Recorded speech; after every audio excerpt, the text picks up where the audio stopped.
এত hoax news এখন, এত এত রুমার্স, এত ফেক নিউজ সোশ্যাল মিডিয়াগুলোতে, ইভেন মেইন স্ট্রিম মিডিয়াও যা প্রচার করে সবই যে আপনি বিশ্বাস করতে পারবেন তাও না, ওইটাও একটু ক্রস চেক করে নিতে হবে। এদেরও কিছু প্রোপাগান্ডা থাকে আবার, এরাও নিউজকে এমনভাবে অনেক সময় করে তাদের সুবিধার্থে। সো আপনার চোখ কান খোলা রেখে অনেকগুলো নিউজ একসাথে মিলিয়ে তারপরে বিশ্বাস করতে হবে। কিন্তু আমাদের সরল মনে অনেক ভাইদের যেটা হয়, ফেসবুকে একটা কিছু দেখে আমরা মনে করি যেটা সঠিক, ফলে কি করি, শেয়ার দিয়ে ফেলি।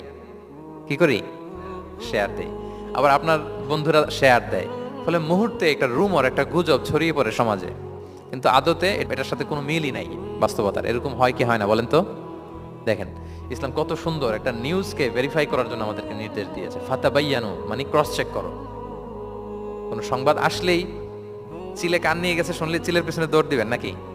না, আগে প্রথমে কি করবেন, একটু দেখে নিতে হবে যে আসলে কি কান নিয়ে গেল না রয়ে গেল।